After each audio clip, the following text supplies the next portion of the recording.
by government as the year of OR Tambo. This, as the struggle stalwart, would have turned 100 this year. In fact, 100 this week.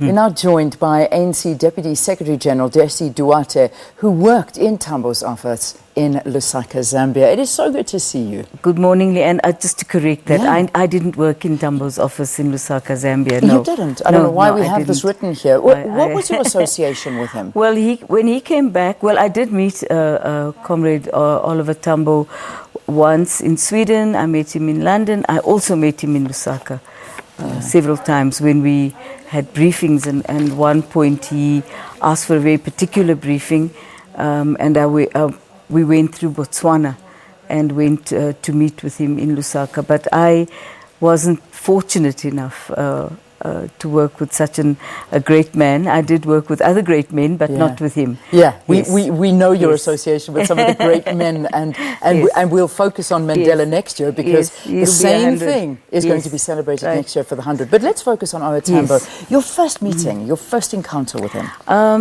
My very first encounter with him was in fact in London, when I went on a trip with Albertina Sisulu and Sister Bernard Ngube, and we had been to the US and the UK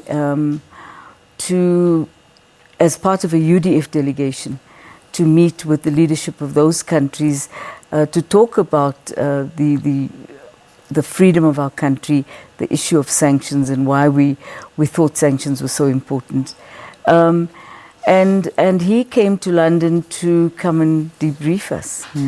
And I remember the person who introduced me to him, it was very late at night, said to me afterwards, he says, you just didn't talk for a long time, just stared at him. I don't remember that, but I probably did just that, because every song we sang here in the country was about him. Yeah. He was really the struggle and the inspiration of our struggle at home. Amazing. Because truly a great man. I mean, you say inspiring. Obviously, that was the key to his leadership as well. Yes. Because if you had to describe him as a leader, and what I'm gathering from you, and when you're awestruck by somebody, you just stare at them. Yes, absolutely. They inspire people. Yes, he did. And I think Justice L.B. Sachs puts it so beautifully. He says that if you read the Constitution of South Africa, the DNA of Oliver Tambo runs through it. And if you read every speech he's written, and he did write his own speeches, I'm told he did that. Yeah. And if you read the books about him and the things that are said about him, and you read the Constitution, then the elements of humanity, of humaneness, of equality, of justice, of never fearing to fight for freedom, never fearing to confront that which might stand in the way of any of those things we hold dearly, which is peace, equality, justice, and an end to poverty. That was OR's. That was his inner being. I think he was remarkable in that sense, and he gave inspiration to other great men. I mean, Thabo Mbeki worked closely to him. President Zuma worked closely to him. And remember, he was the ANC's leader for 40 years during the toughest times. During setting up external missions in over 100 countries, making sure that South Africa, we received support for a military war from Umkhonto we Sizwe. Not an easy thing to do. Especially when the West, the UK and the USA regarded us as terrorists. He worked with the Nordic countries in particular, with the USSR, then Russia now, and the Chinese, and brought many comforts to people in the camps. Although the camps were not the best places to be, but certainly, there were clothing, the food, and the weapons. And we mustn't say that there wasn't a war. Yeah. And OR Tambo understood that when you're fighting a just war, you also have to teach people a particular level of morality. And for that reason, civilians were not targeted. directly by Mkhonto Wesizwe.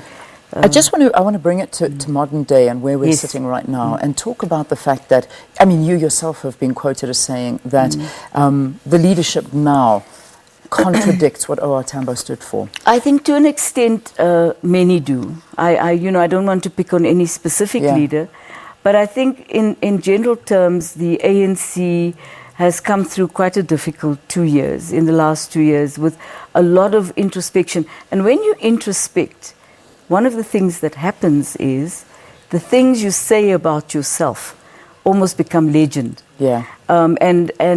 What that inspires is for more criticism to come your way, which is fine. It's been good for us. Going back on the ground now, as we've been doing, we're finding that people are discussing values and what they want to see happening in local communities. Indeed. Less of the debate about what should happen at a macro national level, but what's going to happen here in my backyard, here where I live.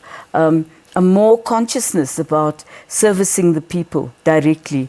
And of course that doesn't get to the media because it hasn't been helpful to take the media along on those kind of discussions because there's distortion. What I must just say I have found in doing that with others is that people are beginning to evaluate the quality of the services that we provide as a governing party. But more than that, as a leadership on the ground, how they are beginning to be seen. And there's worry about that. Indeed there is, and that's something that I know that OR Tambo would want to see being done for the people of South Africa. I have to leave it there, unfortunately. No problem. Thank you. Thank you for talking to us. The ANC Deputy Secretary General here in studio with us, Jessie Duarte, remembering OR Tambo as this year reflecting on the life and times of OR Tambo, his legacy and his leadership. We're going to take a break here on the program. When we return, the crime stats were released yesterday. Fikile Mbalula is our guest in Cape Town. Do stay tuned for that.